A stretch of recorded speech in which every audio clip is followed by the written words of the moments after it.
ચલો ભાઈ, અવાજ બધાને આવે છે ને? આગળ કન્ટિન્યુ કરીએ તો લાસ્ટ ટાઈમ આપણે ક્રિસ્ટલ ફિલ્ડ થિયરી ઉપર ડિસ્કશન કરતા હતા. ક્રિસ્ટલ ફિલ્ડ થિયરીની અંદર છે એ બેઝિકલી એક ટાઈપનું ફિલ્ડ ક્રિએટ થાય. મેટલ છે એ પોઝિટિવલી ચાર્જ કન્સિડર કરીએ છીએ. લિગેન્ડ્સ છે એ નેગેટિવલી ચાર્જ અથવા તો એક ડાયપોલની જેમ એને જુઓ. ડી ઓર્બિટલ જેની અંદર ઇલેક્ટ્રોન હોય એ અને એની સામે લિગેન્ડની ઓર્બિટલ એના ઇલેક્ટ્રોન એ બે વચ્ચે રિપલ્ઝન થાય અને રિપલ્ઝનને લીધે થઈને ડી ઓર્બિટલની ડી જનરેસી પૂરી થઈ જાય અને ડી ઓર્બિટલની ડી જનરેસી વહી જાય એટલે પછી ડી ઓર્બિટલનું સ્પ્લિટિંગ થઈ જાય. બરાબર. ડી ઓર્બિટલ પાછી બે ટાઈપની છે, એક્શલ અને પ્લેનર. તો આ ડી ઓર્બિટલ જે છે, પહેલા તો આ ડી ઓર્બિટલ આની પાસે કોઈ મેટલ આયન છે નહીં. સોરી, ગેસિયસ મેટલ આયન છે આ. હજી કોઈ લિગેન્ડ એની પાસે આવેલો જ નથી.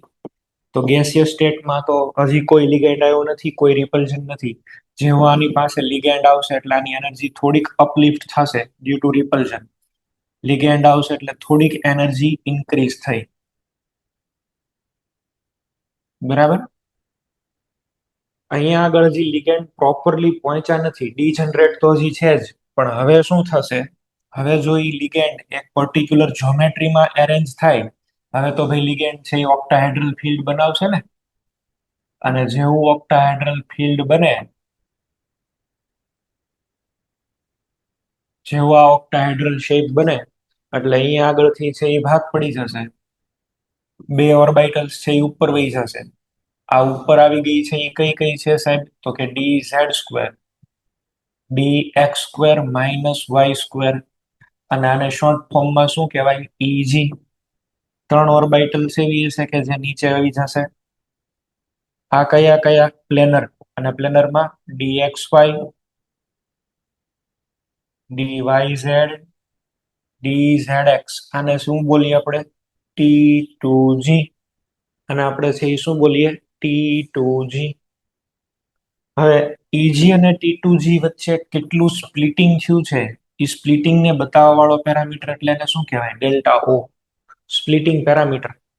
આને આપણે કહીએ છીએ સ્પ્લિટિંગ પેરામીટર. બરાબર છે. અચ્છા, હવે આ આપણું બેરી સેન્ટર થયું. આ જે બેઝ લાઈન છે આપણું, આને શું બોલીએ છીએ? બેરી સેન્ટર. બેરી સેન્ટર થી આ કેટલું ઉપર ગયું હશે? ઉપર જાય એટલે પ્લસ, આ નીચે જાય એટલે માઇનસ. પ્લસ અહીંયા ત્રણ ઓર્બિટલ છે, ક્રોસ મલ્ટીપ્લિકેશન કરાય ને એટલે 3/5 ઇન્ટુ ડેલ્ટા. ડેલ્ટાઓના આ 2/5 જેટલા વેલ્યુ થી નીચે જશે. આ બેનો જો સમ કરો તો તમને શું મળી જાય? ટોટલ સ્ટેબિલિટી કાઉન્ટ કરવા માટે થઈ પર ઇલેક્ટ્રોન નીચે આવે એટલે 2/5 જેટલું ડિક્રીઝ થાય ને અહીંયા પર ઇલેક્ટ્રોન માટે 3/5 જેટલું ઇન્ક્રીઝ થાય.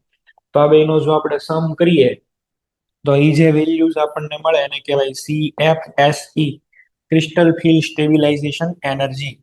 અને એની ફોર્મ્યુલા શું આવશે? નીચે કેટલું આવશે બોલો? 0.4 into number of electrons in T2G plus upward કેટલું જશે? 0.6 number of electrons in EG plus delta octahedral plus હજી એક અહીં આગળ આવશે, આને કહેવાય PE, પેરિંગ એનર્જી. આને આપણે બોલીએ છીએ પેરિંગ એનર્જી. પેરિંગ એનર્જી છે એની હારે આપણે અત્યારે તો કઈ લેવા દેવા નથી, એની કોઈ તમને વેલ્યુ ને એવું આપવાનું નથી. કેવી રીતે ફાઇન્ડ આઉટ કરાય એ પણ આપણે જોવાનું નથી. ડેલ્ટાઓ છે it is experimentally derived quantity, અને એક્સપેરિમેન્ટ કરી અને તમારે છે એને ડિરાઈવ કરવાનો હોય. આ પણ એક નાની વાત આપણી કરેલી કે ભાઈ બધી ફ્રીક્વન્સી આપી દો, એક ફ્રીક્વન્સી ગમે એ એબ્ઝોર્બ કરી લેશે. બધી જ ફ્રીક્વન્સી આપવાથી એક ફ્રીક્વન્સી કોઈ પણ એબ્ઝોર્બ કરી લે, બાકીનું બધું બહાર કાઢી નાખે. બરાબર.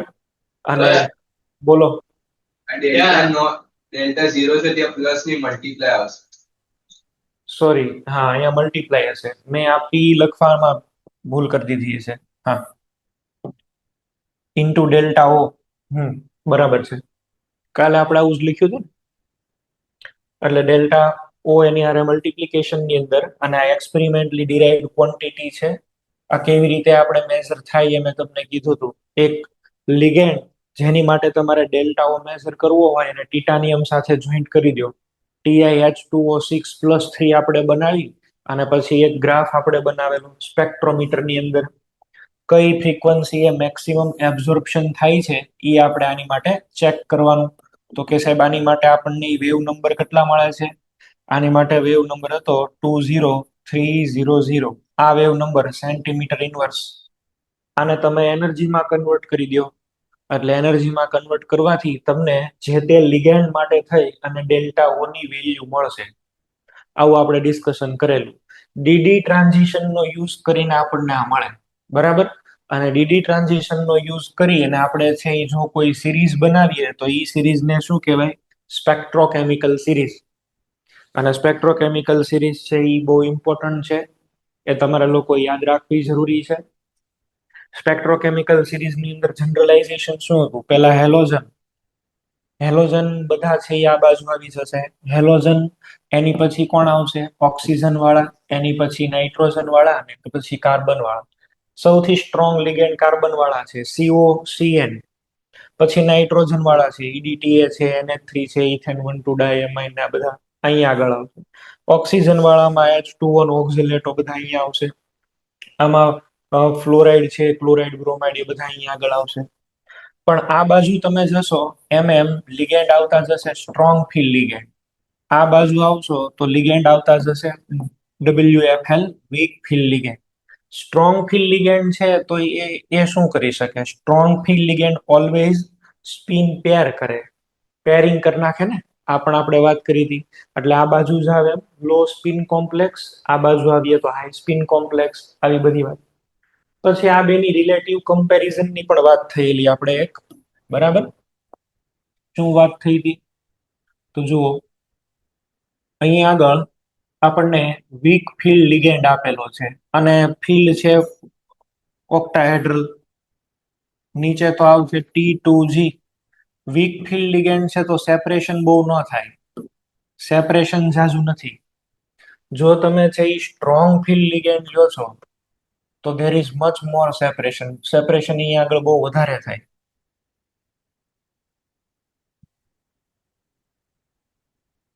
T2G અને EG આપણે કોઈ એક કન્ફિગ્યુરેશનને ટાર્ગેટ કરીએ ને એ છે D4.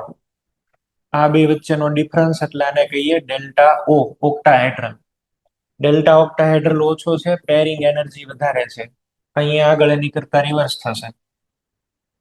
અહીંયા આગળ ડેલ્ટા ઓ વધારે છે, પેરિંગ એનર્જી ઓછું છે. ચલો D4 સિસ્ટમમાં ઇલેક્ટ્રોન આપણે મૂકીએ તો કઈ રીતે આવશે?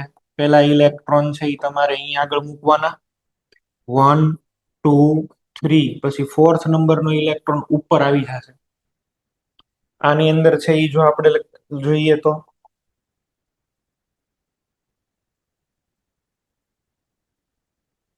આ 1 2 3 4, આમાં એવું નહીં થાય.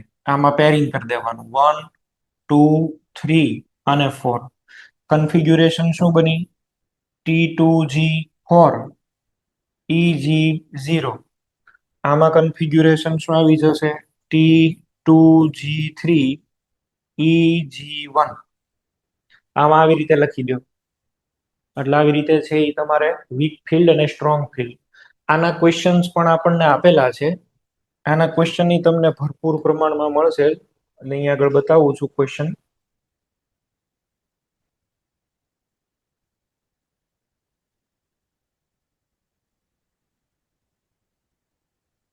DD electronic configuration of octahedral complex plus 2, the complex having magnetic moment 3.95 Bohr magneton. તો કઈ કન્ફિગ્યુરેશન બને? તમારે લેવાનું છે 3.95 બોર મેગ્નેટોન. હવે 3.59 બોર મેગ્નેટોન ઉપરથી પહેલા તો તમારે છે એ કન્સિડર કરવું પડશે શું? તો કે સાહેબ અહીંયા આગળથી આપણને ખબર પડે અનપેર્ડ ઇલેક્ટ્રોનના નંબર. તો અહીંયા અનપેર્ડ ઇલેક્ટ્રોનના 3.95 બોર મેગ્નેટોન એટલે આમાં 3 અનપેર્ડ ઇલેક્ટ્રોન હશે. We must have 3 unpaired electrons. હવે 3 અનપેર્ડ ઇલેક્ટ્રોન્સને તમારે એરેન્જ કરવાના છે આ કન્ફિગ્યુરેશનને એકોર્ડિંગ. ચલો ટ્રાય કરી જુઓ તમે. બરાબર છે. તમને મેં જી કહી દીધું 3 અનપેડ ઇલેક્ટ્રોન આવવા જોઈએ. જી આવશે. અને કોબાલ્ટ+3 છે, કોબાલ્ટ+3 માં ઇલેક્ટ્રોન કેટલા હોય? 7. એટલે તમારે અહીંયા આગળ સિસ્ટમ કઈ સ્વીકારવાની છે? સિસ્ટમ તમે કયા જોશો? 3d7. 3d7 એકવાર સ્ટ્રોંગ માં મૂકી જુઓ ને એકવાર વીક માં મૂકી જુઓ. બરાબર છે, આન્સર સેટ થઈ જશે. વીક તમારે 3 અનપેડ ઇલેક્ટ્રોન આવવા જોઈએ. ટ્રાય કરી જોજો, આન્સર આવી જશે. પણ ટૂંકમાં ક્વેશ્ચન આવી ટાઈપના જ છે બધા. માનો કે આવી રીતે આપેલા છે CrH2O6 અને મેં નીચેના બધા પછી ઓપ્શન નથી લખેલા, આનાની સાથે કનેક્ટ કરવાના છે. કાલ પણ મેં તમને વાત કરી હતી કે ભાઈ તમારે કઈ રીતે હવે ઇલેક્ટ્રોનિક કન્ફિગ્યુરેશન લખવાની છે. બરાબર, એટલે આને ફોકસ કરીને હવે આન્સર આપવાના બધા. કન્ફિગ્યુરેશન કોઈ કોમ્પ્લેક્સ ને આવી રીતે જ લખવાનું વિચારજો. ચલો next. How T2Z4 EG0 configuration is possible if D4 ion during CFT? ઓક્ટાહેડ્રલ ની અંદર T2Z4 અને EG0. EG ની અંદર 0 ઇલેક્ટ્રોન જાય છે, ધેટ મીન્સ લિગેન્ડ છે એ કેવો હોવો જોઈએ? સ્ટ્રોંગ. અને સ્ટ્રોંગ લિગેન્ડ એટલે એનો ડેલ્ટા ઓ છે એ મોટો હોય. આ તો અત્યારે જ આપણે સોલ્વ કર્યો ઇનડાયરેક્ટલી. જો ને T2Z4 વાળું જ આપણે એક્ઝામ્પલ લીધું અત્યારે. T2Z4 EG0, તો સ્ટ્રોંગ લિગેન્ડ માટે આ સાચું છે. બરાબર છે. આવી રીતે બધા છે એ ક્વેશ્ચન નીકળી શકે. For a D4 metal ion in an octahedral field, the correct electronic configuration E. આ તો અત્યારે આપણે યાદ કર્યું ને, D4 માટે જ આપણે લખીએ છીએ અત્યારે. તો આની માટે પણ છે એ કયું પોસિબલ થઈ જશે? ડેલ્ટા ઓ નાનો છે, ડેલ્ટા ઓ નાનો છે તો અહીંયા T2Z3 ને EG1 થશે. બરાબર, એટલે આ પેલો ઓપ્શન છે એ સાચો છે. ડેલ્ટા ઓ નાનો તો T2Z3 E1, આ પેલો ઓપ્શન જ સાચો છે. Clear? Crystal field stabilisation energy for CFSE COF3H2O થાય. અને અહીં આગળ એવું કહી દેવામાં આવ્યું છે કે ડેલ્ટા ઓ નાનો છે ને P વધારે છે. ડેલ્ટા ઓ નાનો એટલે અહીંયા આગળ એવું સમજી લેવાનું, ligands are weak. Weak ligand માટે થઈને આપણે આ બનાવીએ છીએ. આમાં કોબાલ્ટ+3 પ્રેઝન્ટ છે. કોબાલ્ટ+3 એટલે D6 કન્ફિગ્યુરેશન થઈ. બનાવો છે તમે આનો આન્સર બનાવો, પછી હું બનાવું છું. જુનાગઢ સેન્ટર આન્સર આપજો.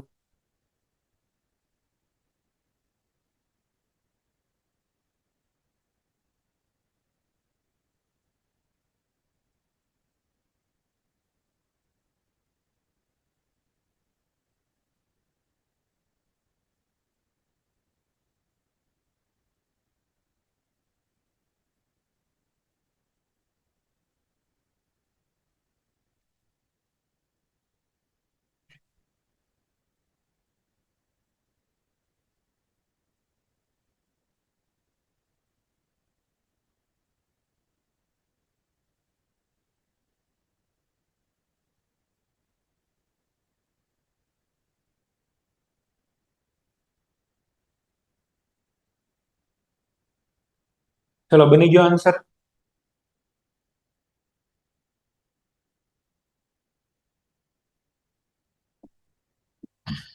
તમને COF3H2O3 એટલામાં કોબાલ્ટ+3 છે. હવે કોબાલ્ટ+3 હોય તો કોબાલ્ટ+3 ની કન્ફિગ્યુરેશન કેમ બનશે? કોબાલ્ટ+3 એટલે 3d6. કોબાલ્ટ+3 એટલે 3d6, અને આને આપણે રાખવાનો છે વીક લિગેન્ડ. લિગેન્ડ વીક છે.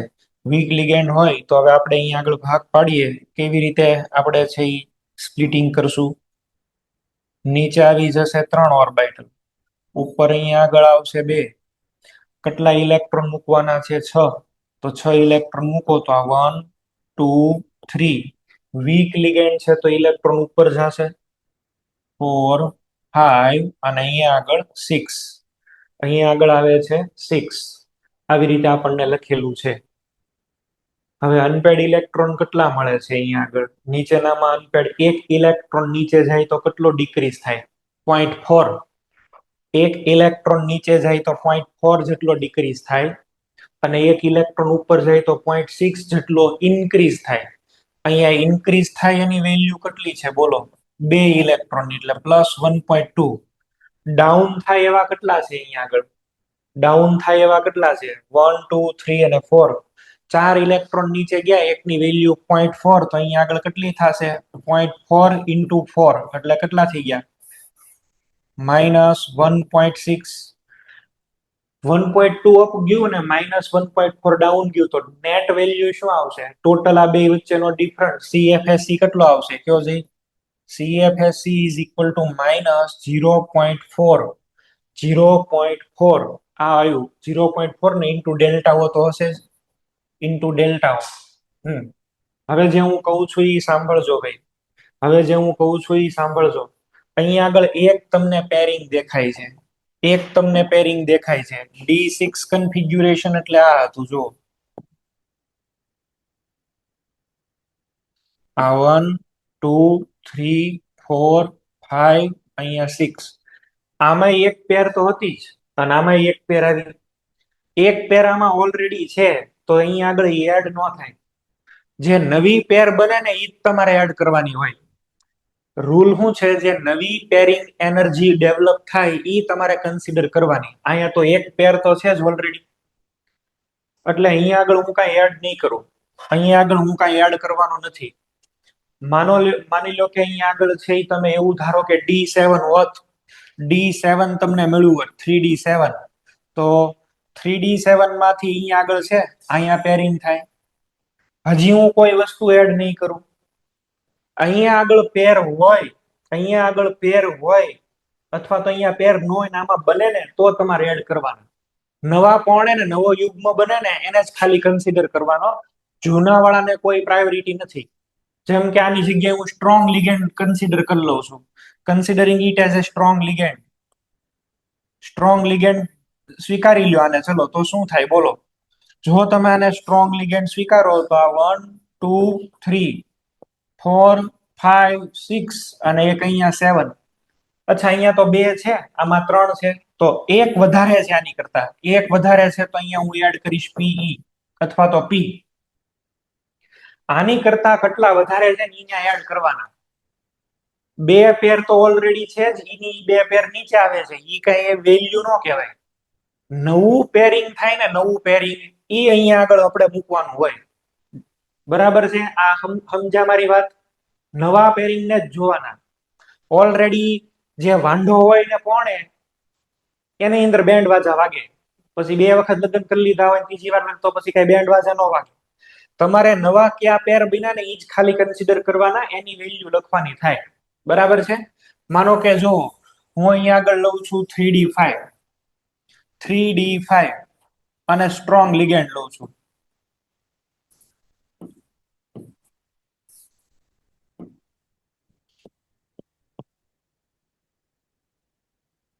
આ 1 2 3 4 અને 5 સ્ટ્રોંગ લિગેન્ડ લઈએ આપણે. આ EG, અહીંયા T2G. અચ્છા, હવે અહીંયા સ્ટ્રોંગ લિગેન્ડ છે, સ્ટ્રોંગ ફિલ્ડ લિગેન્ડ. તો શું કરશો? 1 2 3. હવે પેરિંગ જ કરવાનું ને, 4 અને 5. આમાં જો એક કઈ વાંઢો અહીંયા આગળ છે એ પેર નથી, અને આમાં છે એ નવી 2 પેર મળી. નવી આપણને 2 પેર મળે છે, અહીંયા તે ને કાંઈ તે. આ નવી 2 પેર મળી તો મારે અહીંયા આગળ એડ કરવી પડે વેલ્યુ કેટલી? તો કે સાહેબ 2PE. જે કોઈ અહીંયા આગળ આન્સર આવે એની આરે આપણે કોઈ લેવા દેવા નથી, પણ 2PE એડ કરવા પડે. નવી પેર કેટલી ડેવલપ થાય ને એને ફોકસ કરજો ભાઈ, એટલે આમાં તમારે ભૂલ નહીં પડે. બરાબર? સાચી મેથડ આ છે. અમુક JEE ના જૂના સિલેબસના ક્વેશ્ચન હશે, બરાબર છે, આ 2020 પહેલાના અથવા તો 2020 સુધીના, એમાં એ લોકો ગમે એ જવાબ લખતા હતા. પણ હવે બહુ ફિક્સ છે કે જે નવી પેર બને ને એને ધ્યાનમાં લેવાની, બીજા કોઈને ધ્યાનમાં નહીં લેવાનું. Complete removal of both the axial ligands along the z-axis from an octahedral complex led to which of the following splitting pattern? અહીંયા આગળ કેટલીક સ્પ્લિટિંગ પેટર્ન આપી છે, આ ક્વેશ્ચન ને સોલ્વ કરવો છે. આમ જોવા જઈએ તો ટોપિક નું નામ એવું છે કે સ્ક્વેર પ્લેનર ફિલ્ડ ની અંદર ક્રિસ્ટલ ફિલ્ડ થિયરી. બરાબર છે? CFT for square planar complexes. Square planar complexes માટે આપણે CFT જોવાના છે. આની ટેબલની વાત પછી કરું. સ્ક્વેર પ્લેનર બને ક્યારે જોવો છે. સ્ક્વેર પ્લેનર બને ક્યારે?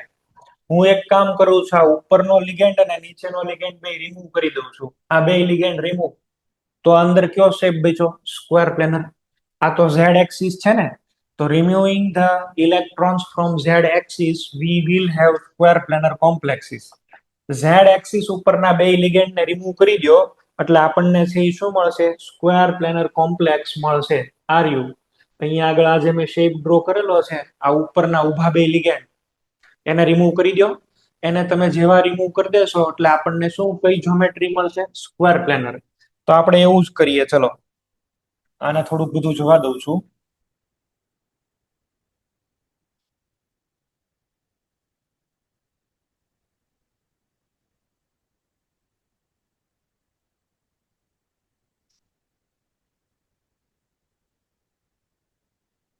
આની અંદરથી removing the ligand from Z axis minus Z એટલે ઝેડ એક્સિસ ના લિગેન્ડ વૈયા ગયા છે. ચલો ઝેડ એક્સિસ ના લિગેન્ડ વૈયા ગયા તો અહીંયા શું પડ્યું રહેશે આપણી પાસે? આ મેટલ. આ બધી જગ્યાએ લિગેન્ડ્સ છે. હવે આનો શેપ કેવો થઈ ગયો? પહેલા ઓક્ટાહેડ્રલ હતા, હવે કેવા થઈ ગયા? Square planar. ઝેડ એક્સિસ ના લિગેન્ડને રિમૂવ કરવાથી સ્ક્વેર પ્લેનર કોમ્પ્લેક્સ મળે. ઓક્ટાહેડ્રલ ને આપણે કન્વર્ટ કરી દીધો સ્ક્વેર પ્લેનરમાં. ઓક્ટાહેડ્રલ ને આપણે કન્વર્ટ કરી દીધો સ્ક્વેર પ્લેનરમાં. કયા આપણે રિમૂવ કર્યા છે સાહેબ? કઈ કઈ એક્સિસ ઉપરના? ઝેડ એક્સિસ ઉપરના. ઝેડ એક્સિસ ઉપરના લિગેન્ડ્સ ને આપણે રિમૂવ કર્યા છે. ઝેડ એક્સિસ વાળા, આ બધા ઝેડ એક્સિસ વાળા હતા અહીંથી અહીં સુધીના, બરાબર. ઝેડ એક્સિસ વાળા લિગેન્ડ રિમૂવ થઈ ગયા એટલે હવે થશે એવું કે ઝેડ એક્સિસ ઉપર રિપલ્ઝન નહીં થાય. ઝેડ એક્સિસ ઉપર રિપલ્ઝન થતું નથી. ત્યાં જો રિપલ્ઝન ન થાય તો એની ઓર્બિટલની એનર્જી એકદમ ડિક્રીઝ થઈ જાય. રિપલ્ઝન થાય તો એનર્જી ઇન્ક્રીઝ થાય, રિપલ્ઝન ન થાય તો એનર્જી ડિક્રીઝ થાય. તો અહીંયા આગળ ઝેડ એક્સિસ ઉપરથી તમે લિગેન્ડ રિમૂવ કર્યા તો ઝેડ એક્સિસ જેમાં જેમાં આવે છે એની એનર્જી ડાઉન થઈ જશે. અહીંયા આગળ પહેલામાં જો ડી ઝેડ સ્ક્વેર ને d x square minus y square છે, આ ડી ઝેડ સ્ક્વેર નું ફર્ધર સ્પ્લિટિંગ થશે અને આની એનર્જી છે એ એકદમ ડાઉન આવી જશે. આની એનર્જી એકદમ ડાઉન આવી ગઈ. કોની? ડી ઝેડ સ્ક્વેર ની. આની એનર્જી ભાઈ ડિક્રીઝ થઈ જાય છે. કેમ ડિક્રીઝ થઈ જાય છે? ક્યાંથી? લિગેન્ડ જ વયા ગયા. લિગેન્ડ વયા ગયા એટલે રિપલ્ઝન ઝીરો થઈ ગયું. રિપલ્ઝન ઝીરો થઈ ગયું એટલે એની એનર્જી એકદમ ડિક્રીઝ થઈ ગઈ. સ્વાભાવિક છે, બરાબર છે. ચલો હવે એની સામે અહીંયા આગળ છે એ આપણે જો જોઈએ તો d x Y, D Y z અને ડી ઝેડ એક્સ. આની અંદર જેમાં જેમાં ઝેડ એક્સિસ છે આની અંદર એની પણ એનર્જી ડાઉન થશે. આમાં ઝેડ એક્સિસ કેમાં કેમાં છે? વાય ઝેડ ને ઝેડ એક્સ. તો અહીંયા આગળ પણ છે એ ભાગ પડી જશે, બરાબર. અહીંયા આગળ પણ ભાગ પડી ગયા. નીચે બે ઓર્બિટલ આવી ગઈ. કઈ કઈ આવી ગઈ? D d Y z and d Z x. અહીંયા બે ઓર્બિટલ નીચે આવી જાય છે, ડી વાય ઝેડ અને ડી ઝેડ એક્સ. લિગેન્ડ ક્યાં ક્યાં રહ્યા છે બોલો? લિગેન્ડ કઈ કઈ જગ્યાએ છે? તો લિગેન્ડ અત્યારે છે એક્સ એક્સિસ ઉપર, વાય એક્સિસ ઉપર. વાય અને એક્સ ઉપર તો વધારે રિપલ્ઝન કરશે, વાય અને એક્સ ઉપર તો વધારે રિપલ્ઝન આપશે. તો હવે શું કરશું? જો અહીંયા આગળ એક્સ વાય છે તો એ એક્સ વાય ની એનર્જી છે એ એકદમ ઇન્ક્રીઝ થઈ જશે. એક્સ વાય વાળાની એનર્જી એટલી બધી ઇન્ક્રીઝ થઈ જશે કે અહીં છેક પહોંચી જશે. આ એક ઓર્બિટલ કઈ છે? D x y. અહીંયા તો x square minus y square. આ તો બહુ એટલે બહુ વધારે વધારે રિપલ્ઝનમાં પહોંચશે. એટલે આની જે એનર્જી છે એ હાઈએસ્ટ થઈ જશે. D x square minus y square. આની એનર્જી સૌથી વધી જશે. એનર્જી બધાની ડિક્રીઝ થાય, આની વધે. તો સ્પ્લિટિંગ નું ફરીથી સ્પ્લિટિંગ થાય. એકવાર સ્પ્લિટિંગ થયા પછી એનું ફરીથી છે એ સ્પ્લિટિંગ સ્ટાર્ટ થઈ જાય જ્યારે તમે ઓક્ટાહેડ્રલ માંથી સ્ક્વેર પ્લેનર બનાવો છો ત્યારે. આ બધા વચ્ચેનો આપણે ડિફરન્સ જોઈએ તો છે કે અહીંયા આગળ ડેલ્ટા 1 કહી દઈએ, આ વેલ્યુ ને કહી દો ડેલ્ટા 2, અને આ વેલ્યુને આપણે કહી દઈએ ડેલ્ટા 3. આ જે આ બે વચ્ચેનો જે કઈ ડિફરન્સ આપણને પેલા મળતો હતો, આ ડિફરન્સ તો કેટલો હતો? ડેલ્ટા ઓ. ડેલ્ટા ઓ કરતા આ તો વધારે થયો ને. ડેલ્ટા ઓ કરતા તો આ વધારે છે, delta 1 plus delta 2 plus delta 3. આ delta 1 plus delta 2 plus delta 3 આને છે એ આપણે કહી દઈએ this is four square planar. તો અહીંયા આગળ સ્ક્વેર પ્લેનર માટે શું લખી શકીએ આપણે? Delta square planar is equal to delta 1 plus delta 2 plus delta 3.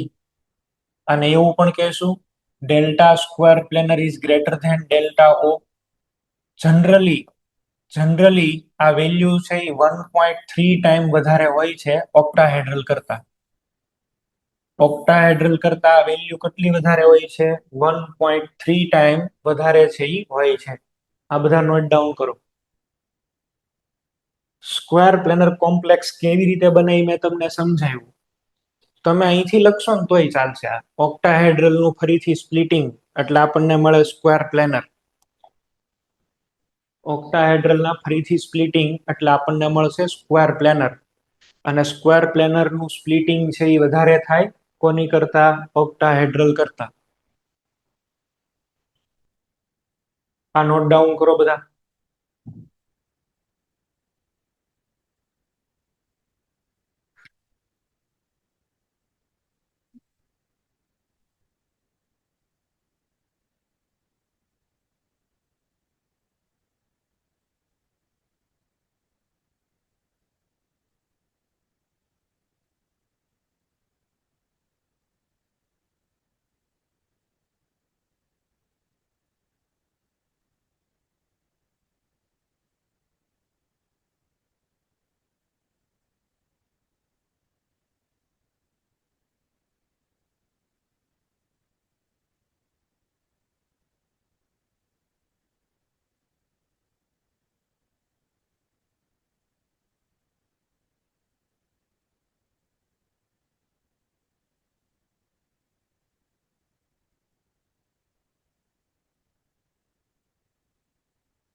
જેની અંદર ઝેડ એક્સિસ આવે છે એ લિગેન્ડ્સ ને પહેલા લખી લો. એ એક્સિસ ને એવી ઓર્બિટલ્સ ને પહેલા લખી લો. એની અંદર પહેલી પેટર્ન તો જળવાય જ રહે છે, પ્લેનર ને એક્શિયલ વાળી. પ્લેનર અને એક્શિયલ વાળી એ પેટર્ન તો આની અંદર થાય જ છે, બરાબર છે. પછી અહીંયા આગળ છે એ આવી જાવ તો આ વધી જશે. અને આ તો બહુ જ વધશે extremely. X square minus y square directly face થાય છે એટલા માટે થઈને. આપણો તમે ક્વેશ્ચન વાંચો તો ક્વેશ્ચન ની આમ તો આ જ છે. ક્વેશ્ચન તમે લોકો વાંચશો પેલો જે હમણાં મેં ક્વેશ્ચન અહીંયા આગળ તમને બતાવ્યો, ક્વેશ્ચન ને વાંચો. ક્વેશ્ચન એ જ છે.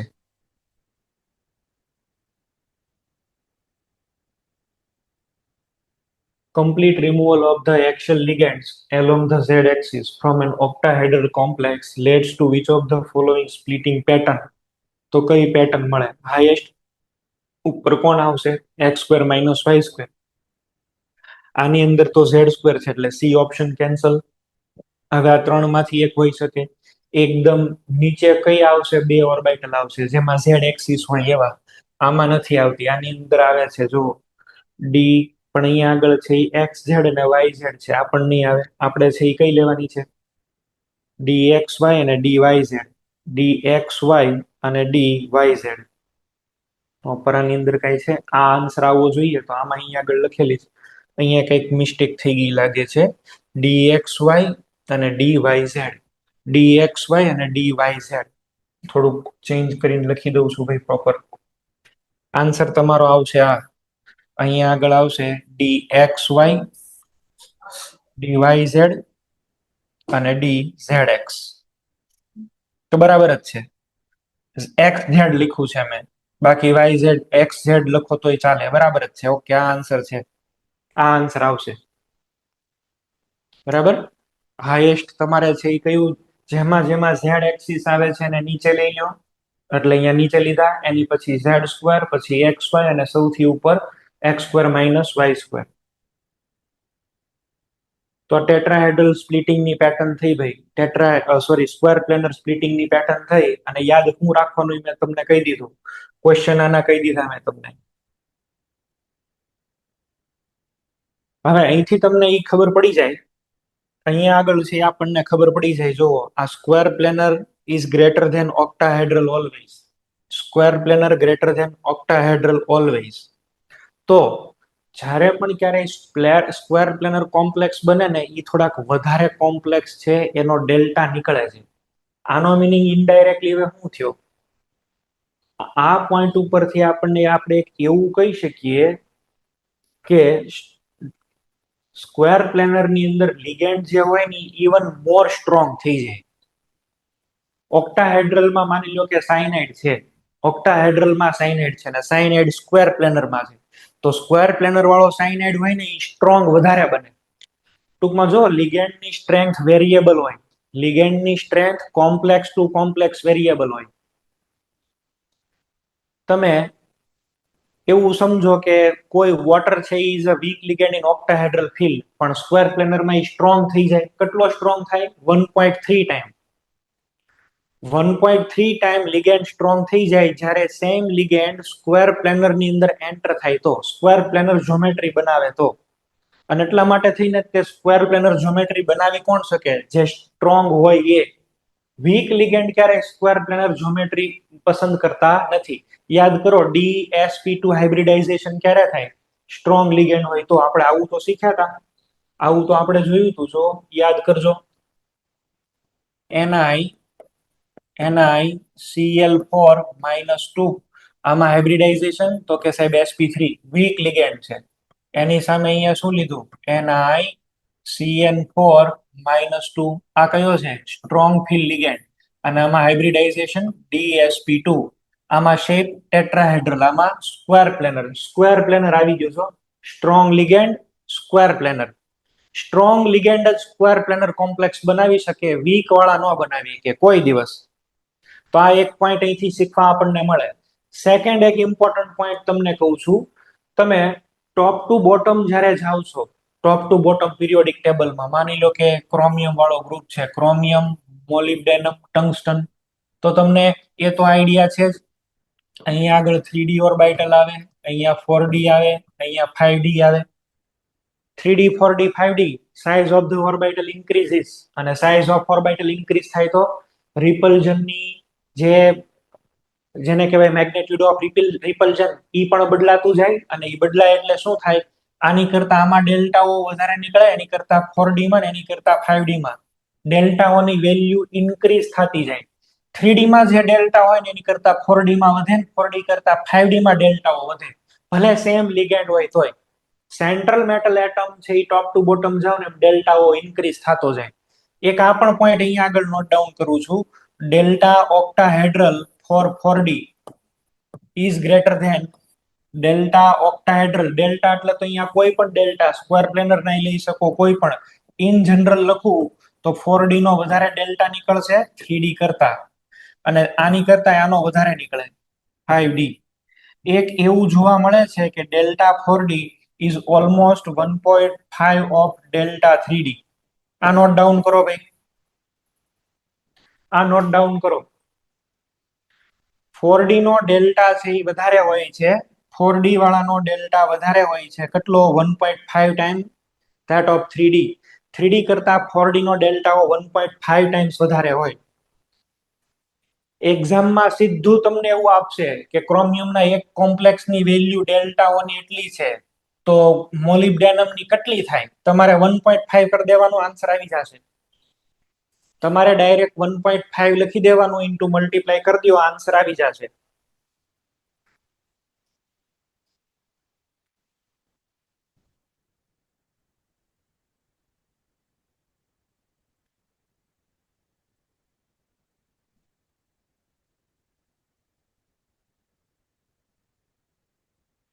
તો 2 પોઈન્ટ અત્યાર સુધી આપણે શીખ્યા. સ્ક્વેર પ્લેનર કેવી રીતે બને છે, પછી સ્ક્વેર પ્લેનર અને ડેલ્ટા ઓક્ટાહેડ્રલ વચ્ચેનો રિલેશન, ફોર ડી અને 3D વચ્ચેનો રિલેશન 1.5 થી મલ્ટીપ્લાય કરવાનો. એ ઓક્ટાહેડ્રલ હોય તોય ભલે, સ્ક્વેર પ્લેનર હોય તોય ભલે. જ્યોમેટ્રી બદલાય, ઓર્બિટલ બદલાય એટલે બધું બદલાય. ડેલ્ટાઓને અફેક્ટ કરે એવો ફેક્ટર છે આ. હવે આની પછી આપણે જોવાના છીએ CFT in tetrahedral field. Tetrahedral crystal field theory આપણે જોશું. Okay, CFT for tetrahedral complexes. CFT for tetrahedral complexes. ચલો, નવું હેડિંગ.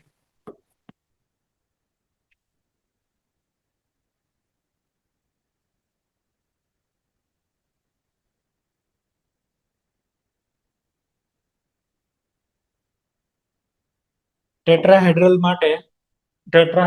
માટે CFT. ટેટ્રાહેડ્રલ શેપ બને કેવી રીતે? આ મેટલ છે, ઉપર એક લિગેન્ડ છે, એક આ બાજુ લિગેન્ડ છે, એક અહીંયા આગળ લિગેન્ડ છે ને એક અહીંયા છે. આ બધાને આપણે છે એ કનેક્ટ કરી દઈએ, જોઈન્ટ કરીએ.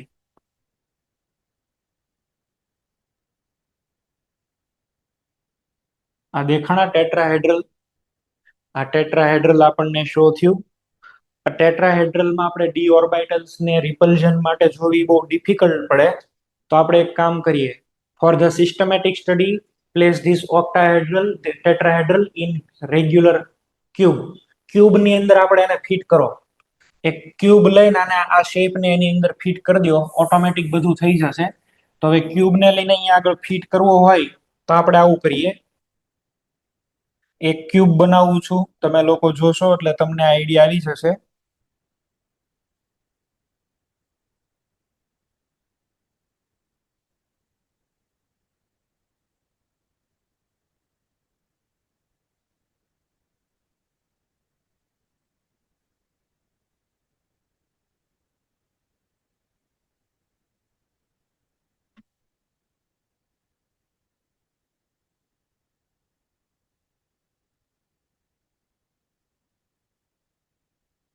ચલો, આ ક્યુબ બનાવું છું એટલે તમને લોકોને આઈડિયા આવશે કેવી રીતે આ ક્રિસ્ટલ છે એ ફિટ થાય છે.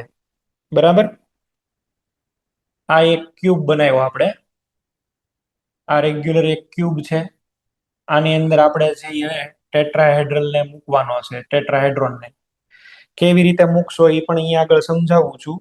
ડાયાગોનલી પ્લેસ કરવાનો. કેવી રીતે? ડાયાગોનલી પ્લેસ કરો. ધેટ મીન્સ અહીંયા સેન્ટર ની અંદર મેટલ, અહીંયા આગળ છે એ એક લિગેન્ડ, આ લિગેન્ડ નંબર 1.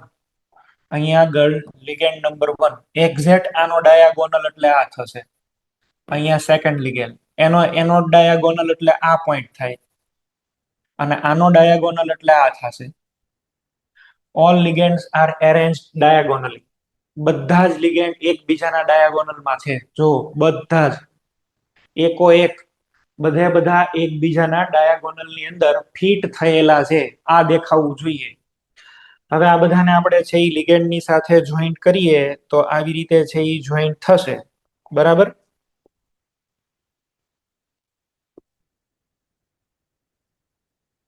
ચલો, આ લિગેન્ડ ને અહીંયા મેટલ સાથે કનેક્ટ કરું છું અને અહીંયા આગળ કનેક્શન આપીએ. અને આની સાથે જોઈન્ટ કરો અને આને આની સાથે જોઈન્ટ કરી દો. મેટલને આપણે જોઈન્ટ કરી દીધા. મેટલને આપણે છે એ જોઈન્ટ કરી દીધા. હવે શું કરીએ? આને હું જોડું છું. જો બધા લિગેન્ડને એકબીજાની સાથે જોઈન્ટ કરું છું. હવે લિગેન્ડને બધાને એકબીજાની સાથે હવે જોઈન્ટ કરું છું. તમને દેખાવું જોઈએ.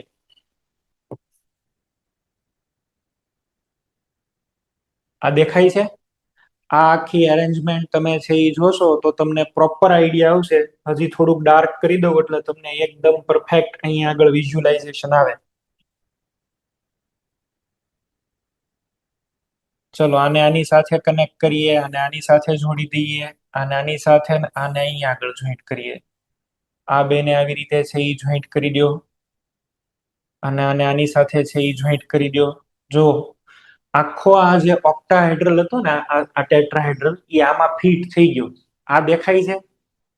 આ તમે પેલા સમજ્યા? આખો જ આપણી જે કઈ જ્યોમેટ્રી હતી એ મેં આની અંદર ફિટ કરી દીધી. એટલે આ ને આ બે એક જ છે. એટલે હવે આપણને અહીંયા આગળ પ્રોપર વિઝ્યુલાઇઝેશન થયું કે ભાઈ અહીંયા આગળ આ કઈ રીતે જોઈન્ટ આની અંદર આવે છે. આ ફિટ થઈ ગયો એટલી તો હવે આપણને ખબર પડી જાય ને. ટેટ્રાહેડ્રલ આની અંદર છે એ ફિટ થઈ ગયો છે. હવે બધી એક્સિસ ને આપણે છે એ મેન્શન કરી દઈએ, કઈ એક્સિસ ક્યાં જાય છે શું છે, બધી એક્સિસ ને હારે હારે મેન્શન કરી દઈએ. ચલો, તો અહીંયા આગળ છે એ જે એક્સિસ નીકળશે, આ બાજુ જે એક્સિસ નીકળે છે આને એક્સ કહી દઈએ. This is x axis. ઉપરથી જે આમ નીકળી જશે એને વાય એક્સિસ કે ઝેડ એક્સિસ કહી દઈએ. અને આમ બહારની સાઈડ ટુવર્ડ વ્યુઅર આમ બારી એક એક્સિસ આવતી હશે. બધી એક્સિસ ને હું અહીંયા આગળ મૂકી દઉં છું ફરીથી. ચલો, આવી રીતે જાય છે. આને એક્સ એક્સિસ કહી દો. આ તો આપણી ઝેડ એક્સિસ છે જ. અને વાય બાર આવે છે. વાય એક્સિસ જે છે એ આમ ટુવર્ડ વ્યુઅર બાર આવે છે. બરાબર. ચલો, આ z axis, x axis, y axis, z x અને વાય. ટેટ્રાહેડ્રલ ને મેં આમાં ફિટ કર્યો છે અત્યારે. ટેટ્રાહેડ્રલ ને ક્યુબમાં ફિટ કર્યો. એક્સ વાય અને ઝેડ એવું કહી દીધું છે. હવે મારે છે એ બધી ઓર્બાઇટલ્સ નું રિપલ્ઝન ને ચેક કરવાનું છે. બધા જ આવું પેલા ડ્રો કરો. ટેટ્રાહેડ્રલ નું મારે રિપલ્ઝન ચેક કરતા શીખવાડવાનું છે તમને.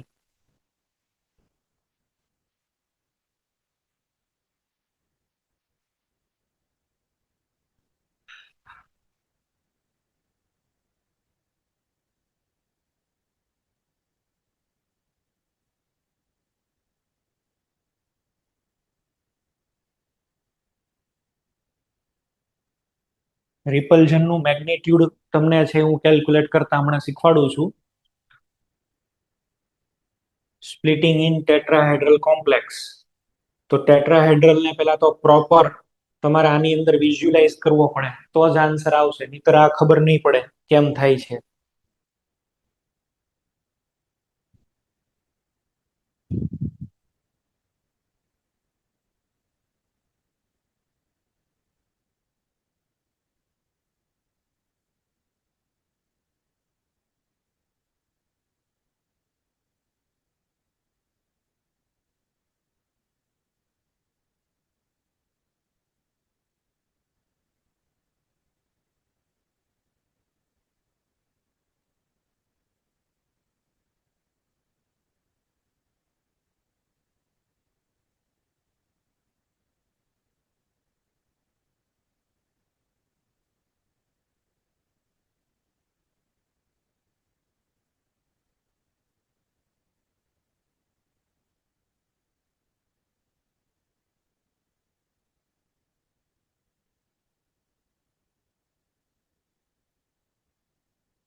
સારું, ચાલો. હવે અહીંયા આગળ ધ્યાન આપશો. ટેટ્રાહેડ્રલ નો આપણને ખબર છે. ટેટ્રાહેડ્રલ ની અંદર એંગલ કેટલો હોય? Bond angle 109 degree 28 minute. 109 degree 28 minute. અને ફોર ધ સિમ્પ્લિસિટી આપણે લઈ લઈએ 110 ડિગ્રી. 110 ડિગ્રી એટલું આપણે લઈ લઈએ. કોઈ પણ બે લિગેન્ડ વચ્ચેનો એંગલ કેટલો હશે? 110. તો આની અંદર, આ કેસની અંદર, આપણા કેસની અંદર આ બે લિગેન્ડને ફોકસ કરો. એક અહીંયા આગળ લિગેન્ડ છે અને એક અહીંયા લિગેન્ડ છે. આ બે વચ્ચેનો આ એંગલ કેટલો થતો હશે સાહેબ? 110 ડિગ્રી થતો હશે. 110. કોઈ પણ બે લિગેન્ડ વચ્ચે 110 ડિગ્રી થાય એ તો આપણને અહીંયા આગળ ખબર પડે. હવે બીજી વાત એ કરું, આ ડી ઝેડ સ્ક્વેર અહીંયા આગળ રહેતી હશે. આ ઝેડ એક્સિસ છે તો ઝેડ એક્સિસ છે તો ડી ઝેડ સ્ક્વેર અહીંયા આગળ રહે છે. ડી ઝેડ સ્ક્વેર ત્યાં આપણને મળશે. ડી ઝેડ સ્ક્વેર અહીંયા આગળ આપણને મળવો જોઈએ. ડી ઝેડ સ્ક્વેર તો આવી રીતે છે એ અરેન્જ થતી હશે. જો અહીંયા આગળ આપણે આને એક ડ્રો કરતા શીખેલા જ છીએ. ઓલું સેટર્નની રિંગ હોય એવી રિંગ, સેટર્નની રિંગ હોય એવી રિંગ. તો આ આખા બે લિગેન્ડ વચ્ચેનો એંગલ 110 છે. અને સેન્ટરની અંદર એક્ઝેક્ટ ફેસ ઉપર અહીંયા આગળ તમને મળે છે ડી ઝેડ સ્ક્વેર. તો એક લિગેન્ડ અને DZ² વચ્ચેનો એંગલ કેટલો થાય? 55 ડિગ્રી. અડધો એંગલ થશે ભાઈ, બરાબર? અડધો એંગલ થવો જોઈએ. અડધો એંગલ એ આપણને DZ² એટલે કે એક્સિયલ ઓર્બિટલ મળે છે. એક્સિયલ ઓર્બિટલ ક્યારે મળી છે? અડધા એંગલે મળે છે. અડધા એંગલે આપણને મળે છે એક્સિયલ ઓર્બિટલ. હું અહીંયા આગળ લખું છું આરે. એક્સિયલ ઓર્બિટલ આપણને મળે છે 55 ડિગ્રી. 55. હવે બીજું મારે વાત કરવું છે થોડુંક ડિસ્ટન્સના બારામાં પણ. બે લિગેન્ડ વચ્ચેનું ડિસ્ટન્સ કેટલું છે? માનો કે કોઈ આ એક છે, આ એક્સિસ આપણે લઈ લઈએ અને કહી દઈએ એ. એજ લેન્થ એવું બોલાય ને, એજ લેન્થ. તો એજ લેન્થ કેટલી છે? એ. તો બે લિગેન્ડ તો સાહેબ ડાયાગોનલી છે. આ બે these two ligands are placed diagonally to each other and the distance should be definitely √2a. આમાં કોઈને ડાઉટ હોય તો કયો? આમાં કોઈને ડાઉટ હોય તો બોલો ભાઈ. બે લિગેન્ડ વચ્ચેનું ડિસ્ટન્સ √2a છે. આ કોઈને ન સમજાણું હોય તો કયો? ડાયાગોનલી મેં પ્લેસ કરેલા છે એટલે જો ક્રિસ્ટલ ફિલ્ડની લેન્થ a હોય તો બે લિગેન્ડ વચ્ચેનું ડિસ્ટન્સ √2a થાય. બે લિગેન્ડ વચ્ચેનું ડિસ્ટન્સ √2a જેટલું આવશે.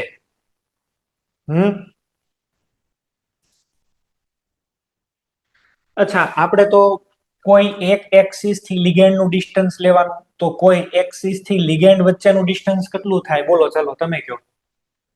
DZ² થી કોઈ એક લિગેન્ડ આ સાઈડ જાવ કે આ સાઈડ, એનું ડિસ્ટન્સ કેટલું આવશે કયો? √3a/2. કેટલા? √3a/2. √3a/2. આપણે આટલું ડિસ્ટન્સ લેવાનું હવે અહીંથી એટલું, આ અને આ બે વચ્ચેનું. એટલે √2a આમ છે, √2a ડિવાઈડ બાય 2 અને પછી અહીં આગળ √2/2 કેટલા થાય? 1/√2 થશે. એટલે અહીંયા આગળ બીજું મને છે એ મળે છે 1/√2. બરાબર. ડિસ્ટન્સ ડિગ્રીની વિશે વાત કરીએ તો આ આવશે ડિગ્રીમાં 55 ડિગ્રી. અને બાકી જો તમારે કેવું હોય તો a/√2 આ વેલ્યુ આવશે. આ વેલ્યુ આપણને છે એ મળવી જોઈએ. તો વેલ્યુ તમને છે એ આવી રીતે વિચારતા આવડવું જોઈએ ભાઈ. આવું તો ઈઝી છે, આ તો આપણને આવડવું જ જોઈએ.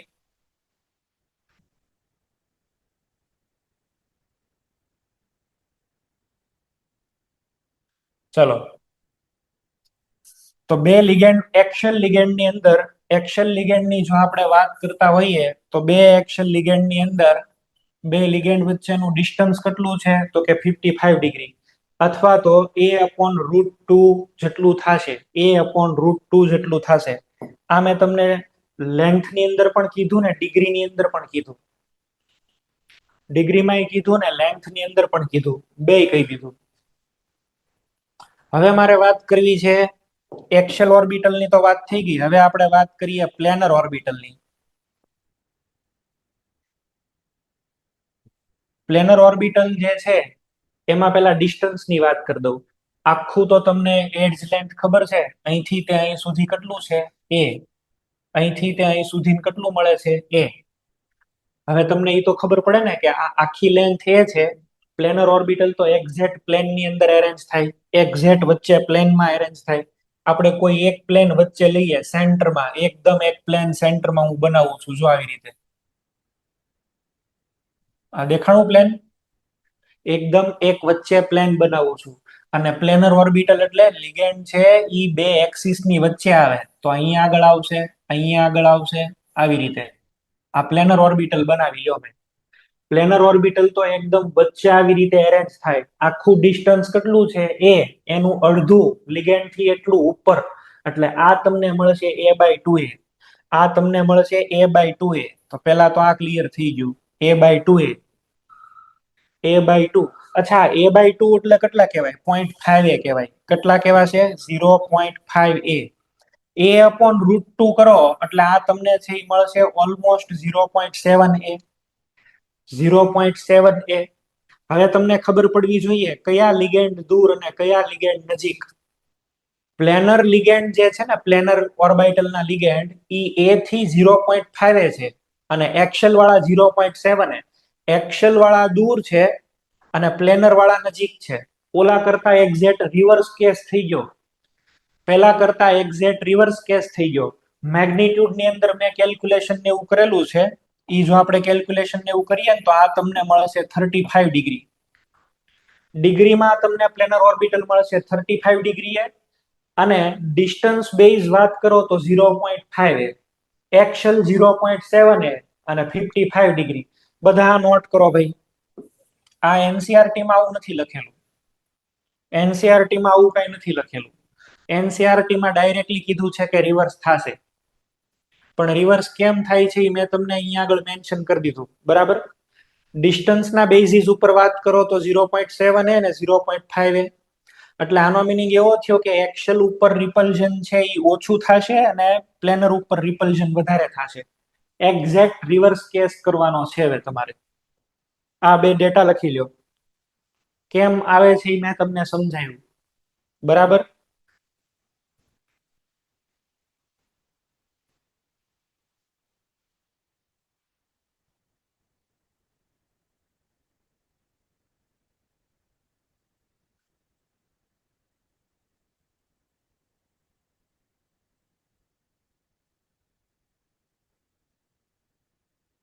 હવે આપણે ટેટ્રાહેડ્રલ ફિલ્ડ ની અંદર સ્પ્લિટિંગ જોઈએ કેવી રીતે કરશું. સૌથી પહેલા તો D orbitals in gaseous atom m+n gaseous. પહેલામાં જેમ કીધું એમ લિગેન્ડ નજીક આવશે એટલે આની એનર્જી ઇન્ક્રીઝ થશે. બરાબર. પણ હજી પૂરેપૂરું બન્યું નથી. ખાલી હજી ફિલ્ડ ની અંદર આવ્યો છે. પણ જેવો અહીં આગળ હવે સ્પ્લિટિંગ એટલે શેપ ડિસાઈડ થઈ જાય. કયો શેપ ડિસાઈડ કરવાનો છે આપણે? ટેટ્રાહેડ્રલ. જેવો આ શેપ ડિસાઈડ થાય એટલે અહીંથી બે ભાગ પડી જશે. ઉપર હવે છે અહીંયા આગળ આવી જશે કઈ ઓર્બિટલ? પ્લેનર. પ્લેનર ઓર્બિટલ ઉપર આવી જશે. એક્સેલ ઓર્બિટલ જે હતી બરાબર છે એ ડાઉન આવી જશે. એક્સેલમાં તો ઓછું રિપલ્ઝન થયું ને 0.7 અને આ 0.5 પેલા કરતા સ્પ્લિટિંગ રિવર્સ થઈ ગયું. પેલા કરતા સ્પ્લિટિંગ છે એ રિવર્સ થઈ ગયું છે. હવે અહીંયા આગળ છે અને આપણે ઈજી કહેતા હતા અને T2G એવું કહેતા હતા. બરાબર. આ બે વચ્ચેનું જે કાંઈ ડિસ્ટન્સ છે આ ડિસ્ટન્સને હવે બોલાશે delta T. T stands for tetrahedral. Delta T. T stands for tetrahedral. અહીંયા આગળ આને હવે આપણે ઈજી નહીં પણ ખાલી ઈ કહેશું. આને આપણે ખાલી કહેશું T2. T2G નહીં. જી એક જર્મન વર્ડ છે. જીરાડ એનો અર્થ થાય. અને એ સિમેટ્રી સાથે કોરિલેટ કરે છે. ટેટ્રાહેડ્રલ ની અંદર અમુક પ્રકારની સિમેટ્રીનો અભાવ હોય છે. બરાબર છે. Tetrahedral lacks of some symmetry elements and that's why we are neglecting G in this subscript. આ સબસ્ક્રિપ્ટમાં G નહીં લખી આવે. આને ખાલી T2 આને ખાલી લખીએ છીએ E. તો એ કોઈક ક્યારેક ક્યાંક ક્યાંક લખી દે છે. એ ખોટું છે. લખવું કાયદેસર ન જોઈએ. કાયદેસર અહીંયા આગળ જી એવું ન લખાય. ખાલી ઈ જ લખાય. અહીંયા T2G એવું ન લખાય. T2 જ લખાય. પણ તોય હવે અમુક ક્યાંક લખે છે તો લખવા દેવાના. બીજું તો શું. હવે આનું આપણે બનાવવું હોય તો ફોર્મ્યુલા બનાવવું હોય તો આની અંદર કેવી રીતે બનાવશું? ચલો. આ ઓર્બિટલ અપ સાઈડ જાય છે. આ ડાઉન આવે છે. કેટલી ડાઉન આવશે? આ પ્લસ કેટલી જશે? તો નીચે 2 છે ને એટલે 2/5 ડેલ્ટા ટી. ડાઉન કેટલું જશે? ઉપર 3 છે તો 3/5 ડેલ્ટા ટી. આનું મને ફોર્મ્યુલા મળી જશે. આની આપણને ફોર્મ્યુલા મળી જશે. નીચે કયા કયા આવ્યા છે બોલો? dz² dx² - y². ઉપર કયા કયા છે? dxy dyz dzx. Total CFSE ની ફોર્મ્યુલા કાઉન્ટ કરવી હોય તો CFSE is equal to -0.6. હવે તો બધું રિવર્સ થઈ ગયું ને ભાઈ. -0.6 ઇન્ટુ ઇલેક્ટ્રોન શેની અંદર આવશે? Ne. E ની અંદર ઇલેક્ટ્રોન પ્લસ 0.4 અહીંયા આગળ શું આવશે? Nt2 અને ઇન્ટુ અહીંયા આગળ આવશે delta tetrahedral plus PE. PE એટલે પેરિંગ એનર્જી. ફોર્મ્યુલા આવી રીતે લખવી જોશે. CFSE ની ફોર્મ્યુલા આવી બનશે. પેલા કરતા ફોર્મ્યુલા આખી અલગ થઈ ગઈ જુઓ. ટેટ્રાહેડ્રલ નું સ્પ્લિટિંગ ઓક્ટાહેડ્રલ કરતા રિવર્સ થઈ જાય. એ રિવર્સ થવાનું રીઝન મેં તમને આખું એક્સપ્લેન કર્યું. કેવી રીતે થાય છે એ મેં તમને સમજાવ્યું અહીંયા આગળ. કેવી રીતે એ સ્પ્લિટિંગ રિવર્સ થાય છે. ડિસ્ટન્સના ટર્મમાં આપણે એક્સપ્લેનેશન કર્યું. ડિસ્ટન્સના ટર્મમાં એંગલના ટર્મમાં પણ વેલ્યુઝ હોય 55 ડિગ્રી અને 35 ડિગ્રી. 55 ડિગ્રી ને 35 ડિગ્રી. પ્લેનર ઓર્બિટલ જે છે એમાં વધારે રિપલ્ઝન થશે, એ હવે ઉપર જશે. એક્સેલ ઓર્બિટલમાં ઓછું રિપલ્ઝન 55, ઈ ડાઉન આવશે.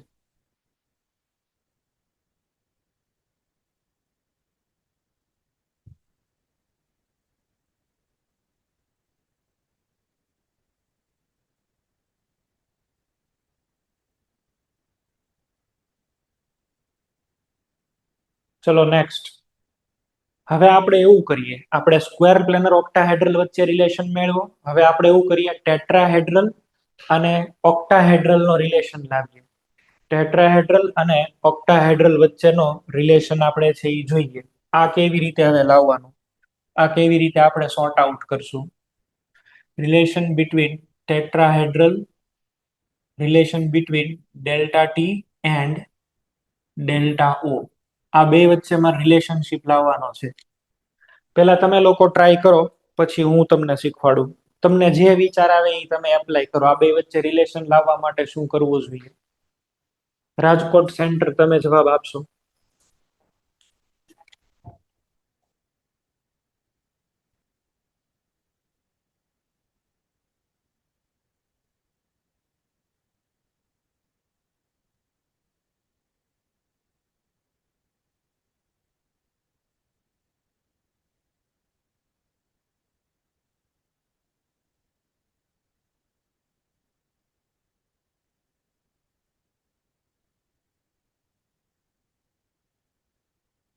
ચલો રાજકોટ સેન્ટર તમે બોલો.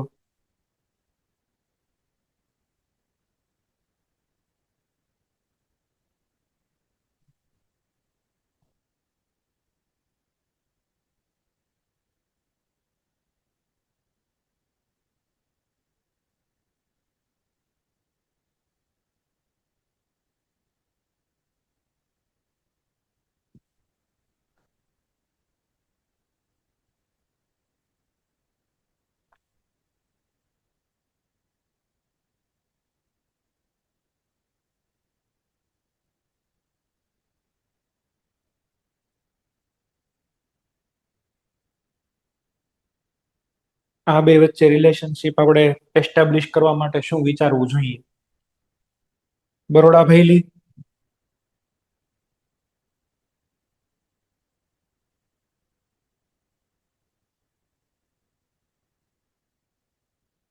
અમદાવાદ,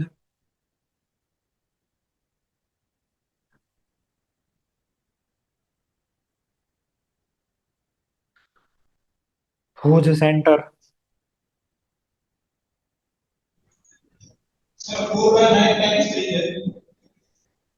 હે 2/4/9. 4/9. આ ક્યાંથી આવ્યું. એનસીઆરટી માં તો લખેલું છે, એ તો બરાબર છે, પણ આવ્યું ક્યાંથી.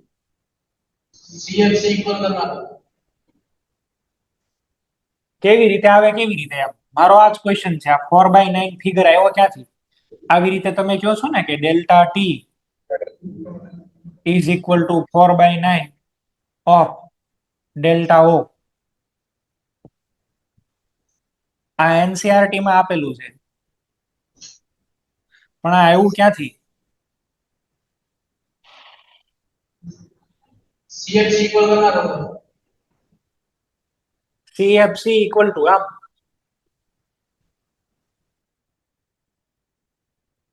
CFSE ઇક્વલ ટુ એમ. ના ના, એલા CFSE થી જ નો આવે આ. ચલો ધ્યાન આપો.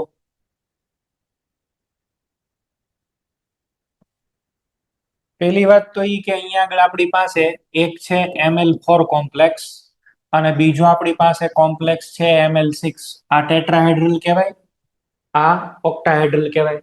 ટેટ્રાહેડ્રલમાં લિગેન્ડ કેટલા છે? તો કે સાહેબ આની અંદર લિગેન્ડ હોય 4. આમાં કેટલા લિગેન્ડ છે? 6. ટેટ્રાહેડ્રલ ની અંદર ઓક્ટાહેડ્રલ કરતા કેટલા લિગેન્ડ છે? તો કે સાહેબ 2/3 ટાઈમ્સ. આવું કહી શકાય. Number of ligand in tetrahedral is equal to number of ligand in octahedral multiply with 2/3. આવું કહેવાય કે ન કહેવાય? હા કે ના? આવું તો થશે ને ભાઈ, હા કે ના તો બોલો. આવું તો થાય.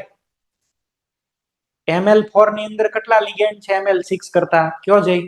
2/3 ટાઈમ્સ. 2/3 ટાઈમ્સ લિગેન્ડ હશે, બરાબર. ML6 ની અંદર ML4 આ બે વચ્ચે લિગેન્ડ નો રિલેશન આવો છે. Number of ligands in ML4 equal to, આવી રીતે લખું છું, number of ligands in ML4 equal to, અહીંયા શું કરી દઉં, 2/3 into number of ligands in ML6. આવું એક સેન્ટેન્સ પેલા લખવું જોઈએ તમારે. પેલા તો આવું વિચારવું જોઈએ, ML4 ની અંદર ML6 કરતા લિગેન્ડ કેટલા છે? 2/3 જેટલા છે. આ સેન્ટેન્સ પેલા વિચારવું જોઈએ તમારે. હવે અહીંયા આગળ આટલા 2/3 જેટલા લિગેન્ડ ઓછા છે. 2/3 જેટલા લિગેન્ડ ઓછા આપણને મળે છે. જેટલા લિગેન્ડ ઓછા હોય ને એટલી એની ઇન્ટરેક્શન ઓછી થાય. એક લિગેન્ડ ઘટે તો એક લિગેન્ડ નું ઇન્ટરેક્શન એટલે રિપલ્ઝન એક ઓછું થાય. બે લિગેન્ડ જાય તો બે લિગેન્ડ નું રિપલ્ઝન ઓછું થાય. 5 લિગેન્ડ જાય તો 5 લિગેન્ડ નું રિપલ્ઝન ઓછું થાય. કેટલા લિગેન્ડ ઓછા છે? 2/3. તો અહીંયા આગળ રિલેશનશિપ આવો બનશે, delta T is equal two 2/3. આ જે પેલો 2/3 છે એ લિગેન્ડ ના નંબરનો, કે ભાઈ 2/3 લિગેન્ડ ઓછા જ છે એનો. અને બીજું જે 2/3 છે ને એ 2/3 અપાકર્ષણ ઓછું છે એનો. પેલા કોના? નંબરના. અને બીજા કોના? અપાકર્ષણના. એક લિગેન્ડ ઓછો તો એક અપાકર્ષણ ઓછું. બે લિગેન્ડ ઓછા તો બે અપાકર્ષણ ઓછા. અહીંયા આગળ તમે જોશો તો લિગેન્ડના નંબર ઓછા કેટલા છે? 2/3. તો હારે હારે નું રિપલ્ઝન 2/3 જેટલું ઓછું થશે ને. તો 2/3 ઇન્ટુ 2/3 ઇન્ટુ અહીંયા આગળ આવશે ડેલ્ટા ઓ. તો હવે આને આપણે છે એ જોઈન્ટ કરી દઈએ તો delta T is equal two, અહીંયા શું કહી શકીએ આપણે? બોલો. અહીંયા આગળ આવશે 4/9 ડેલ્ટા ઓ. 4/9 ડેલ્ટા ઓ. તો ડેલ્ટા ટી અને ડેલ્ટા ઓ વચ્ચે આવો રિલેશન આપણને મળે. ડેલ્ટા ટી અને ડેલ્ટા ઓ વચ્ચે આપણને આવો રિલેશન મળે. અહીંયા 4 લિગેન્ડ છે, અહીંયા 6 છે. જો 4 ઇઝ ઇક્વલ ટુ 2/3 ઓફ 6, બરાબર. આને એને જવા દો એટલે અહીંયા બે સાઈડ 4 અને 4 થઈ જશે. તો બસ મેથેમેટિકલી વિચારવાનું હતું આ. Delta T is equal to 4/9 delta ઓ.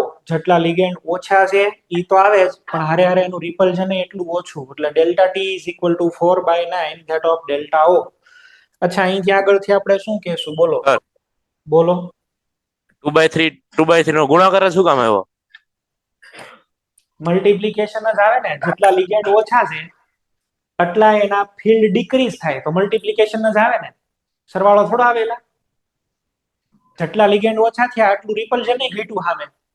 તો બે પ્રપોર્શનલ થયા ને. પ્રપોર્શનલ થયા તો મલ્ટિપ્લિકેશન જ આવે ને. ચલો, હવે બધામાં આપણે બધાને એક સાથે જો કમ્પેર કરીએ તો સૌથી વધારે શું મળ્યું? Square planar. પછી કયો આપણને મળ્યો? ઓક્ટાહેડ્રલ. અને સૌથી છેલ્લે કયો મળે છે? ટેટ્રાહેડ્રલ. ઇન ધ લાસ્ટ આપણને મળે છે ટેટ્રાહેડ્રલ. ચલો, તમે મને હવે આ બે વચ્ચે રિલેશન કયો, સ્ક્વેર પ્લેનર ને ડેલ્ટા ટી. સ્ક્વેર પ્લેનર અને ડેલ્ટા ટી વચ્ચેનો રિલેશન બોલો ભાઈ, શું આવવો જોઈએ?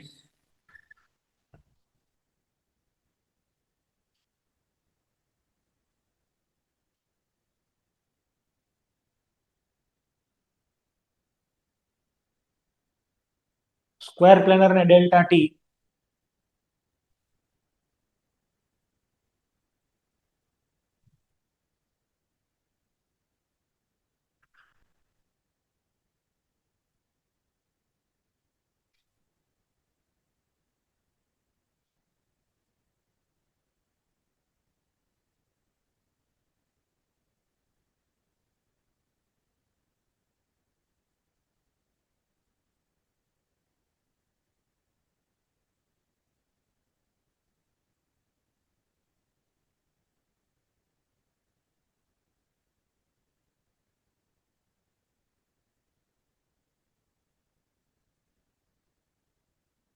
1/3 સ્ક્વેર પ્લેનર થાય ડેલ્ટા ટી એટલે.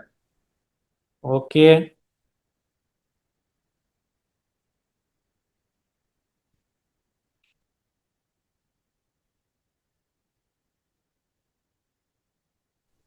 Sir, delta SP is equal to 27 by delta T. 27 by, ચલો Eight. જુઓ. ઓકે, હવે આમાં આપણે કઈ રીતે વિચારી શકીએ? આની અંદર આપણે છે એ શું વિચારશું? જોવો જોઈએ આગળ. આપણને આ તો આવડે જ છે, delta square planar equal to કેટલા કરેલા હતા? 1.3 ધેટ ઓફ ડેલ્ટા ઓ. આમાંથી ડેલ્ટા ઓ ને સબ્જેક્ટ કરી લ્યો તો ભાઈ, ડેલ્ટા ઓ ને અહીંયા આગળ સબ્જેક્ટ કરી લ્યો અને એની વેલ્યુ અહીંયા આગળ છે એ મૂકી દો, તો 1.3 ઇન્ટુ શું આવશે બોલો? 9/4 ઇન્ટુ ડેલ્ટા ટી. આવું થઈ જવું જોઈએ ને. આપણે ડેલ્ટાઓની વેલ્યુ આમાંથી આમાં મૂકી દીધા છે ને, તો ડેલ્ટા સ્ક્વેર પ્લેનર આ ઓલમોસ્ટ થઈ જશે 3 times of delta T. Almost લગભગ 3 જેવું થઈ જશે, બરાબર? એક્ઝેક્ટ 3 નહીં હોય, પણ most probably about 3 times of delta T. આનો મિનિંગ સમજ્યા ને? હવે અહીંયા આગળથી આપણને ચોખ્ખી ખબર પડે કે ડેલ્ટા ટી ને delta square planar 3 times more than that of delta tetrahedral. એટલે ટેટ્રાહેડ્રલ જ્યોમેટ્રી કોણ બનાવે? Weak ligand. સ્ક્વેર પ્લેનર કોણ બનાવે? Strong ligand. તમે જો આનું સ્પ્લિટિંગ જે છે એ 3 ટાઈમ્સ વધારે છે, 3 ટાઈમ્સ મોર સ્પ્લિટિંગ. એટલે તો મેં તમને હમણાં પહેલા વાત કરી હતી કે ભાઈ તમારી પાસે બે છે લિગેન્ડ, એક છે સાયનાઇડ, તો NiCN4 સાયનાઇડ કયો લિગેન્ડ બનાવે છે? સાયનાઇડ બનાવશે સ્ક્વેર પ્લેનર. ક્લોરીન છે, પણ ક્લોરીન છે એ કયો બનાવશે બોલો? Chlorine prefers to remain in tetrahedral geometry. બેયમાં છે તો નિકલ પ્લસ ટુ તે રીઝન આ છે, રીઝન આનું આ છે. ક્લિયર? આ પણ એક પોઈન્ટ છે એ ઇમ્પોર્ટન્ટ હતો, આ પણ તમે નોટ ડાઉન કરી લો. ચલો હવે તમને લોકોને સ્ક્વેર પ્લેનરની જ્યોમેટ્રી તો બનાવતા આવડે છે, સ્ક્વેર પ્લેનરની જ્યોમેટ્રી બનાવતા આવડે છે. એક્સપ્લેન ધ હાઇબ્રિડાઇઝેશન એન્ડ આ જ્યોમેટ્રી બે એક સાથે આપણે એક્સપ્લેન કરવું હોય તો એ કરી શકીએ. તમારી માટે એક ક્વેશ્ચન તમને પહેલા આપું છું હોમવર્કમાં. તમારે CU આની માટે છે CFT કરીને લેતા આવજો. CU NH3 4 + 2 આની માટે થઈ આ તમારું હોમવર્ક છે. આની માટે CFT બનાવી લેતા આવજો, ક્રિસ્ટલ ફિલ્ડ થિયરી આની અંદર હોમવર્કમાં, બરાબર? એટલે પેલું મેં T2G ને EG ને એવું લખ્યું હતું ને, એવું આની માટે લખીને લેતા આવજો. જેટલું આવડે એટલું, એમાં કોઈ એવું નહીં કે આ કમ્પલસરી આવડવું જ જોઈએ, બરાબર? ચલો એક આખો કેસ લઈએ, હાઇબ્રિડાઇઝેશન ને અને બેયને એક હારે છે એ કમ્પેર કરીએ. કમ્પાઉન્ડ છે K4FeCN6, K4FeCN6. હવે K4FeCN6 ની અંદર પેલા તો અહીંયા આગળ આપણને મળશે Fe+2. Fe+2 that means 3d6. Ligand અહીંયા આગળ તમને સ્ટ્રોંગ દેખાય છે. હવે 3d6 હોય તો અહીંયા આગળ આપણે જનરલી લખીએ, પેલા 3d આવે, પછી કયા આવશે? 4s, પછી 4p, આવી રીતે આવે ને. તો 3d 4s 4p એવી રીતે આપણે આને ઇન જનરલ છે એ લખતા હોઈએ. પેલા આવી જશે અહીંયા આગળ 3d.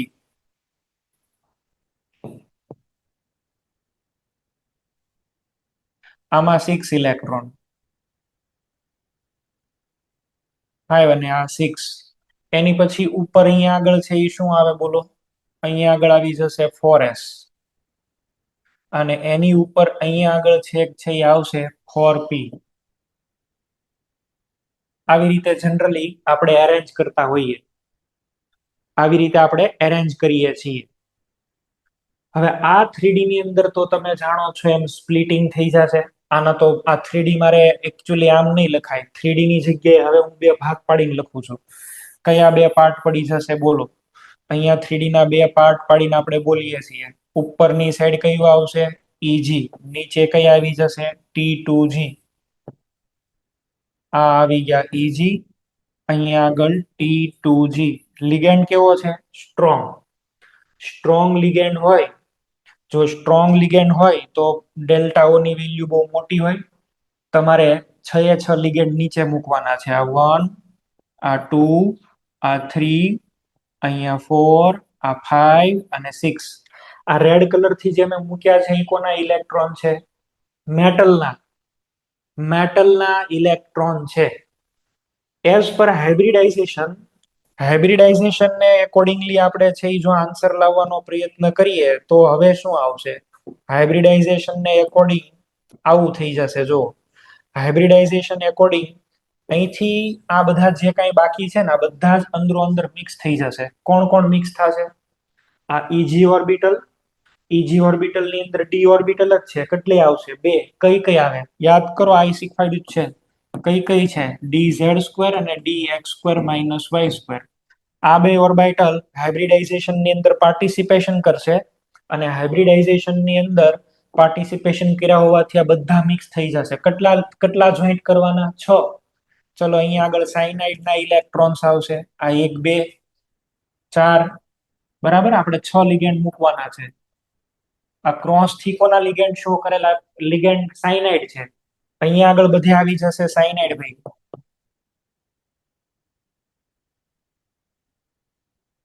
આમાં હાઇબ્રિડાઇઝેશન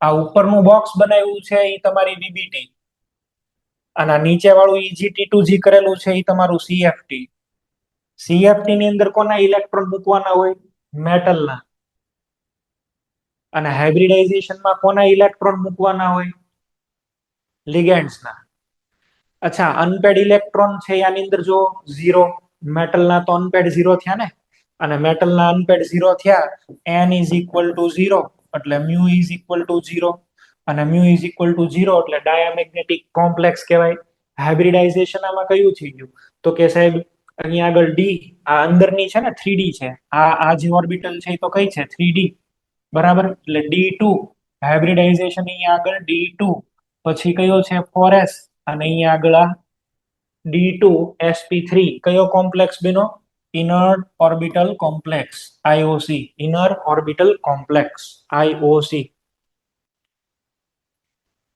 હાઇબ્રિડાઇઝેશન ની અંદર ડી ઓર્બિટલ ઇન્વોલ્વ હોય ને તો કા બે ઇન્વોલ્વ થાય ને કા થાય જ નહીં હાઇબ્રિડાઇઝેશન માં બે ઇન્વોલ્વ થાય અને કા તો થાય જ નહીં બરાબર ઇનર ઓર્બિટલ કોમ્પ્લેક્સ ની અંદર અહીંયા માની લો કે એક ઇલેક્ટ્રોન આવી ગયો છે એક ઇલેક્ટ્રોન અહીંયા આગળ આવે છે તો પછી હવે ઇન્વોલ્વ જ ન થઈ શકે પૂરું પતી ગયું જેમ કે એક ક્વેશ્ચન હું તમને બતાવું છું ગમે એવો પછી લિગેન્ડ હોય ને સ્ટ્રોંગ કે સ્ટ્રોંગ નો બાપ ઈ નો હાલે અહીંયા જો આ કોમ્પ્લેક્સ ને જો Ni NH3 6 + 2 અચ્છા આમાં જ્યોમેટ્રી આમાં કઈ આવશે કન્ફિગ્યુરેશન તો કે સાહેબ નિકલ +2 છે અને અહીંયા આગળ આવશે 3d8 હું શું કરી દઉં છું પેલા તો ડી ઓર્બિટલ 3d ના બે પાર્ટ Eg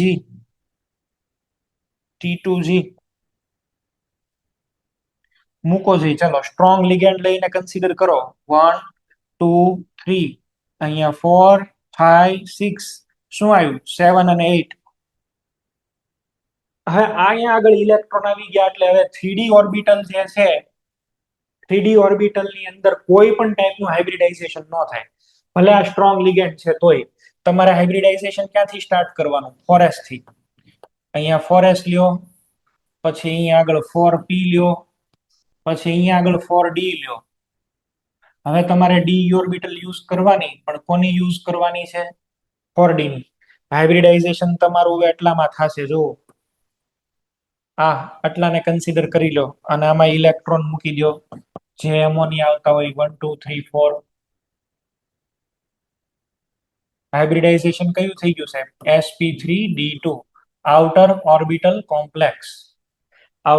ઓર્બિટલ કોમ્પ્લેક્સ પછી આની અંદર પેરિંગ ન થાય હવે તમે એમ કહો કે આની અંદર હું પેરિંગ કરું આને એકને હાઇબ્રિડાઇઝેશનમાં ના એના ભાગ ન પડે પૂરું